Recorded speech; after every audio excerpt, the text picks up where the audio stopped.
Hope कि आप सब बहुत अच्छे होंगे और मैं भी बहुत अच्छी हूँ। तो आज मैं लेकर आई हूँ आप लोगों के पास में सॉल्यूशन चैप्टर, बिल्कुल शॉर्ट वीडियो है आप लोगों को मिलने वाला है और इसके अंदर एनसीईआरटी का हर एक जो इम्पॉर्टेंट पॉइंट होगा वो डिस्कस करने वाली हूँ। मैंने बहुत एकदम 2 पेज के अंदर हमने पूरा सॉल्यूशन विद एनसीईआरटी से लिए हुए वर्ड्स लिए हैं।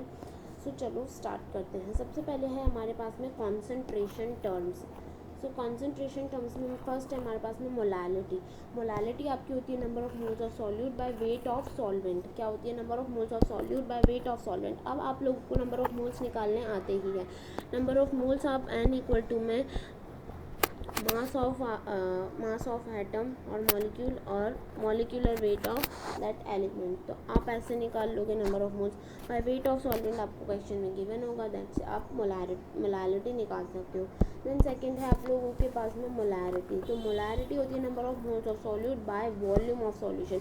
मोलालिटी के अंदर वेट ऑफ सॉल्वेंट आता है, बच्चे यहाँ पर कंफ्यूज कर जाते हैं, वेट ऑफ सॉल्यूट कर देते हैं, तो ये वाला आपका फिर गलत हो जाएगा।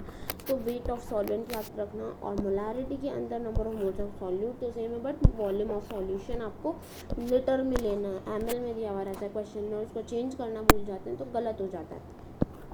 फिर है नॉर्मेलिटी। नॉर्मेलिटी में number of gram equivalent of solute upon volume of solution. यहाँ पर भी वॉल्यूम ऑफ सॉल्यूशन है और नंबर ऑफ ग्राम इक्विवेलेंट आपको निकालने पड़ेंगे। वो आप लोग कैसे निकाल सकते हो, देखो मैं बता देती हूँ। ग्राम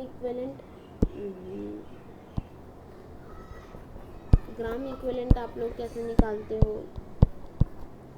एन फैक्टर जो भी है आपका उस एलिमेंट का इनटू में मोलारिटी और जो भी एन फैक्टर है उससे आप लोग क्या निकालोगे? ग्राम इक्विवेलेंट निकालोगे। देन फिर आपके पास में फॉर्मेलिटी आपके सिलेबस में नहीं है, तो इसको हम लोग यहाँ से कट कर देते हैं। Just wait for a white colour नहीं है क्या हमारे पास?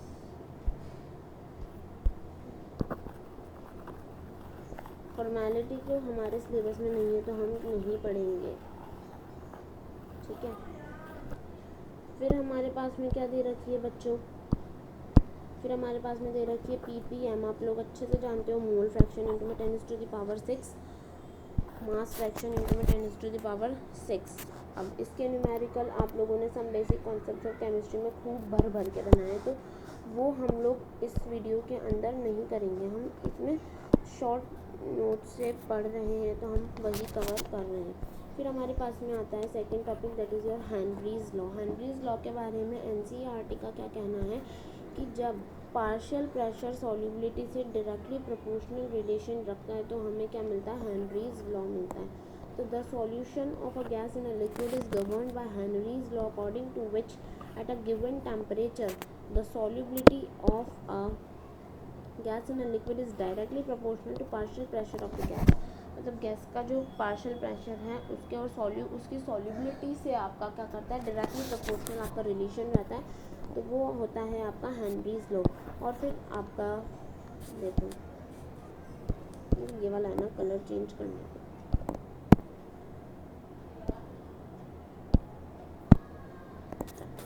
अब देखो पार्शियल प्रेशर डायरेक्टली प्रोपोर्शनल रखता है आपके सॉल्युबिलिटी से, है ना, ये होता है रिलेशन। फिर इसके बाद में आपका क्या आने लगता है?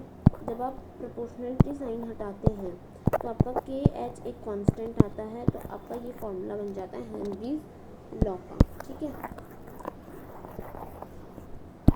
फिर आप लोगों के पास में आगे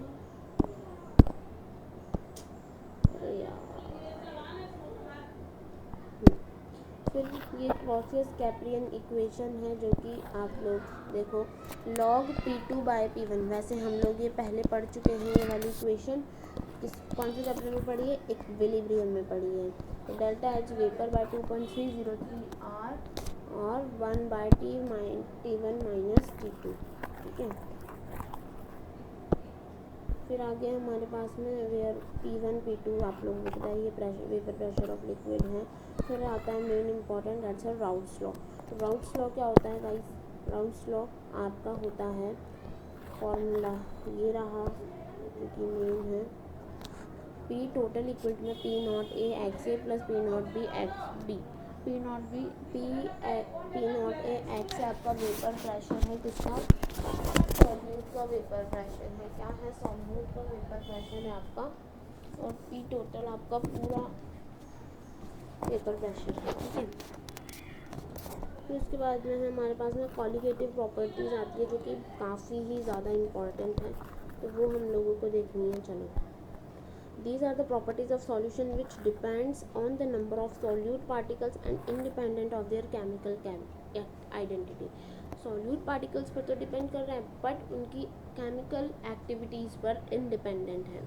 there are relative lowering of vapor pressure, elevation of boiling point, depression and freezing point, osmotic pressure. अब देखो, ये वाली आपकी इम्पॉर्टेंट होती है। कौन कौन सी? एलिवेशन इन बॉइलिंग पॉइंट और डिप्रेशन इन फ्रीजिंग पॉइंट। अब क्वेश्चन के अंदर जब आता है तो वो ओनली फॉर बॉइलिंग पॉइंट लिख कर दे देता है, और बच्चे ध्यान नहीं देते, बच्चे कंफ्यूज हो जाते हैं। सारी सही है इसमें तो। बॉइलिंग पॉइंट उसने एलिवेशन नहीं लगाया, फ्रीजिंग पॉइंट के आगे उसने क्या नहीं लगाया? डिप्रेशन नहीं लगाया। तो अगर उसने फ्रीजिंग पॉइंट बॉइलिंग पॉइंट के आगे एलिवेशन डिप्रेशन नहीं लगा रखा है, तो वो आपकी कॉलिगेटिव प्रॉपर्टीज़ के अंदर ऐड नहीं होती है, ये आपका गलत हो जाएगा, ठीक है। तो ये वाला ध्यान रखना। फिर हमारे पास में आगे है इस पेज में relative lowering of vapour pressure. First है हमारे पास में colligative property, that is relative lowering of vapor pressure। The vapor pressure of the solvent is lowered by the presence of a non-volatile solute in the solution। non-volatile solute है, ठीक है, जिनको मैं highlight कर रही हूँ वो बहुत इंपॉर्टेंट है। non-volatile solute है, and this lowering is governed by a Raoult's law, according to which relative lowering of vapor pressure of solvent is equal to the mole fraction of non solute present in solution।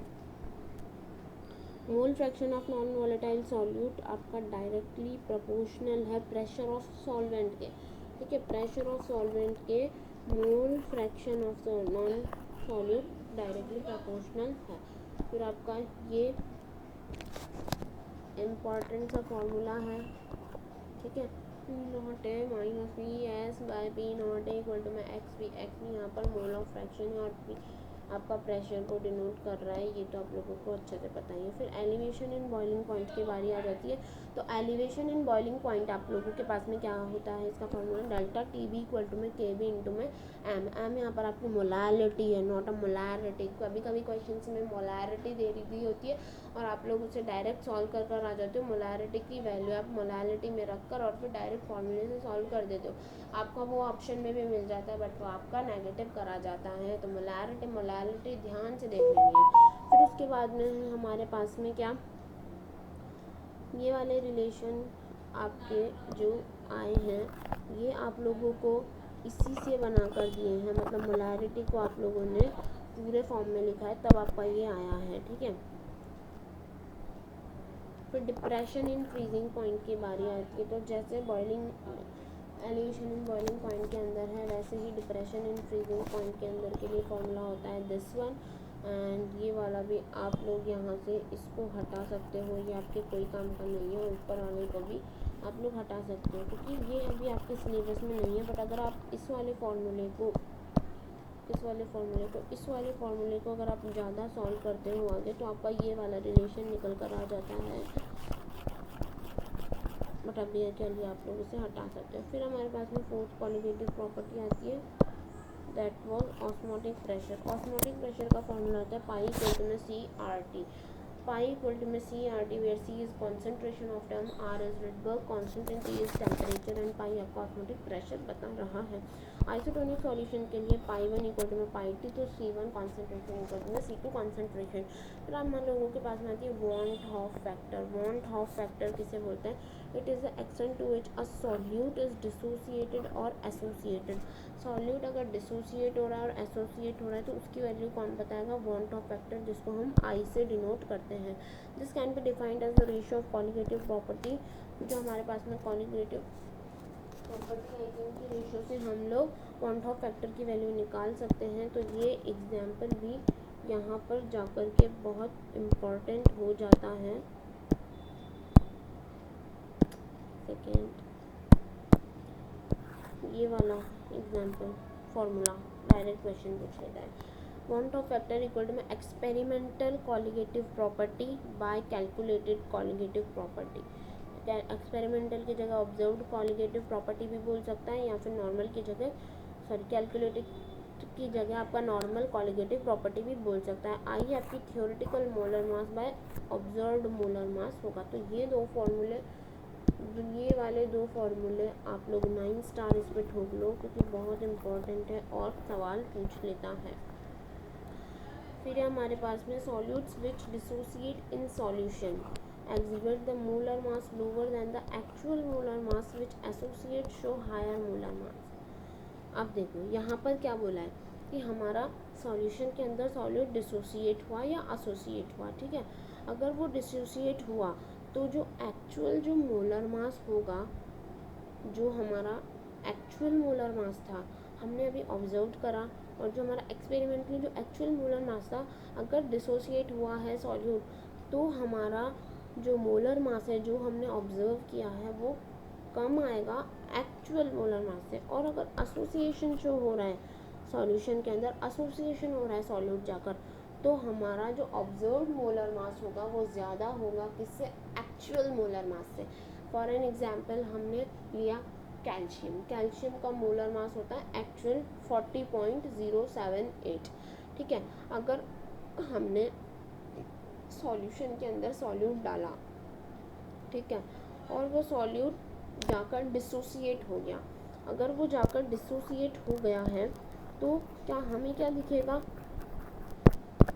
Dissociate हो गया है तो हमें क्या दिखेगा 40.078 actual mass है calcium का, तो हमें इससे कम मास देखने को मिलेगा। अब आप लोग 39 ले लो, 38 ले लो, है ना, ऐसे पॉइंट के आगे भी कुछ ले लो, ठीक है, तो कम हो गया एक्चुअल से।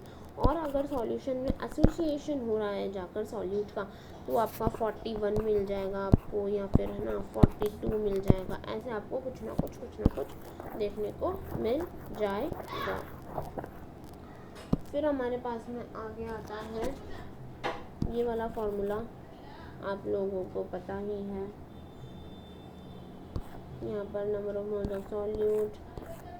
फिर हमारे पास में दूसरा फॉर्मूला है यही कि ऊपर के जो हमने अभी पढ़े थे फॉर्मूले, वो हमने delta T B equal to में देखा था के बी इंटू में एम, ठीक है। और हमने फ्रीजिंग पॉइंट के लिए देखा था, डिप्रेशन इन फ्रीजिंग पॉइंट के लिए के एफ इंटू में एम। बट अगर हम इससे क्वेश्चन करेंगे तो हमारे आंसर गलत आएंगे। हमें वांट ऑफ फैक्टर भी उसके अंदर लेना पड़ता है कि डिसोसिएशन, ठीक है, और एसोसिएशन है, तो हम ये वाले फॉर्मूले हम यूज़ करते हैं। इसको फिर से बोलो 9 स्टार ठोको। फिर हमारे पास में डिग्री ऑफ एसोसिएशन के लिए फॉर्मूला है, ये रटना ही है। डिग्री ऑफ एसोसिएशन के लिए देख लेना, डिसोसिएशन के लिए तो फिर आप लोग 1 माइनस कर दोगे तो वैसे ही आ जाएगा। आइडियल और नॉन आइडियल सॉल्यूशन के लिए, solution which obeys Raoult's law over the entire range of concentration is called ideal solution. ऐसे सॉल्यूशन जो राउल्ट्स लॉ को फॉलो कर रहे हैं, जो राउल्ट्स लॉ को फॉलो कर रहे हैं, अभी मैंने ऊपर बताया कि राउल्ट्स लॉ क्या होता है, जो राउल्ट्स लॉ को फॉलो कर रहे हैं वो तो आपके आइडियल सॉल्यूशन, जो राउल्ट्स लॉ को फॉलो नहीं कर रहे वो आपके नॉन आइडियल सॉल्यूशन। देन हमारे पास में एक चार्ट दे रखा है, बहुत बेहतरीन चार्ट दे रखा है, वो चार्ट मैं आप लोगों को दिखा देती हूँ। एक बार सारा साफ कर लो हम लोग, ठीक है। अब देखो बच्चों, ये चार्ट है हम लोगों के पास में। सबसे पहले मिक्सचर है हमारे पास में। मिक्सचर दो टाइप का हो सकता है, होमोजीनियस, हेटेरोजीनियस। अब ये मत पूछना कोई भी कि होमोजीनियस हेटेरोजीनियस में क्या डिफरेंस होता है, इतना भी डीपली नहीं जाएंगे हम, ठीक है, ये सबको पता ही होगा। फिर होमोजीनियस भी आपके दो टाइप के होते हैं, पहला कोलोइड और दूसरा सॉल्यूशंस। सॉल्यूशंस को हमने इस चैप्टर में डिटेल में ये पूरा पढ़ा। कोलोइड्स आपके सिलेबस में नहीं है, बट कोलोइड्स आप लोगों को टिंडल इफेक्ट वाला है ना, वो वाला कोलोइड सॉल्यूशन होता है। सॉल्यूशन किस पर डिपेंड करता है, इंटरमॉलिक्यूलर फोर्स, पार्टिकल के बीच में कितना फोर्स होगा, कितना उन मॉलिक्यूल्स के बीच में, दोनों के बीच में कितना inter molecular, intra molecular force नहीं है, इंटर मॉलिक्यूलर फोर्स है। तो कैसे पता लगा सकते हैं? Solvent solvent solute solute solvent solute, मतलब गैस का पार्टिकल सॉलिड का पार्टिकल के बीच में कितना इंटर मॉलिक्यूलर फोर्स है, सॉलिड सॉलिड पार्टिकल के बीच में कितना इंटर मॉलिक्यूलर फोर्स है, वो वाला हमारा। फिर सॉल्यूशंस को हम नॉट सैचुरेटेड, सैचुरेटेड और सुपर सैचुरेटेड में भी डिफरेंस करते हैं। For which solute solvent ratio is the solubility. Solute और सॉल्वेंट का जो रेशियो आता है वो हमारा सबका सॉल्युबिलिटी होता है, जो कि प्रेशर और टेम्परेचर पर डिपेंड करता है। ये सारी बातें आपको एनसीईआरटी में स्टार्टिंग में मिलेगी, ठीक है? ठीक है जी।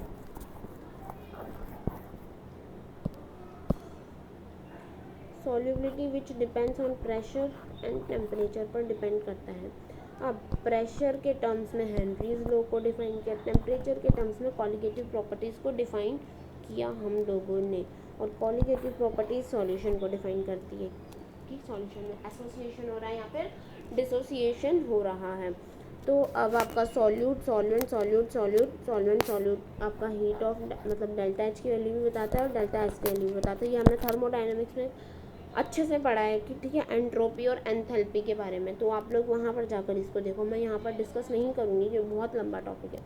फिर हमारे पास में हेनरीज लॉ, प्रेशर के टर्म्स में हेनरीज लॉ को, क्योंकि प्रेशर सॉल्युबिलिटी के डायरेक्टली प्रोपोर्शनल था, तो यही तो हेनरीज लॉ था। प्रेशर के टर्म्स में किसको एक्सप्रेस किया? हेनरीज लॉ को। फिर आपका कॉलिगेटिव प्रॉपर्टीज 4 थी relative, lowering of vapour pressure, boiling point of elevation, freezing point, osmotic pressure. ये 4 आप लोगों के पास में कॉलिगेटिव प्रॉपर्टीज थी, जो कि एक थी राउल्ट्स लॉ, दूसरी थी boiling point elevation. Elevation depression ध्यान देना है, अगर सिंपली बॉइलिंग पॉइंट दे रखा है तो वो कॉलिगेटिव प्रॉपर्टी में नहीं होता है, और ये क्वेश्चन पक्का आता है, ठीक है? डेल्टा टीबी और आई वॉन्ट ऑफ फैक्टर लगा कर ही क्वेश्चन सॉल्व करोगे तो ही आंसर आएगा। सिंपली अगर के बी इंटू में एम कर रहे हो तो नहीं आएगा, गलत ही आएगा, ठीक है? जैसे कि देखो, अब आई का एग्जांपल तो मैं देना ही भूल गई। आप लोगों के पास में Na2SO4, इसको डिसोसिएट करो। डिसोसिएट और एसोसिएट करने को ही तो हम लोग क्या बोलते हैं? वॉन्ट ऑफ फैक्टर बोलते हैं। डिसोसिएट करो, 2Na+SO4-2, इसका मतलब 2 तो सल्फेट के और 1 Na+ का मॉलिक्यूल, 1 तो सल्फेट का और 2, तो कितने टोटल? 3 हमारे पास में आयन आ रहे हैं, तो ये 3 वैल्यू आपकी रखी जाएगी आई की जगह पे। फिर ये आगे आप लोगों को नहीं पढ़ना है, ये वाला भी नहीं पढ़ना है। TF इक्वल टू में IKF इंटू में M मोलैलिटी, और पाई इक्वल टू में ICERT, ठीक है? और आपका सॉल्यूशन सॉल्यूट सॉल्वेंट की कॉन्सेंट्रेशन यूनिट्स आती है, जो कि molality, mass percentage, mole fraction, ठीक है? दिस वन था हमारा कंप्लीट चैप्टर, जो कि हो गया है कंसाइज फॉर्म में, बिल्कुल 2 पेजेस में। होपफुली आप सबको बहुत अच्छे से समझ में आया होगा। तो वीडियो को ज़्यादा से ज़्यादा लाइक करो, शेयर करो और सब्सक्राइब करना ना भूलो। Thank you so much.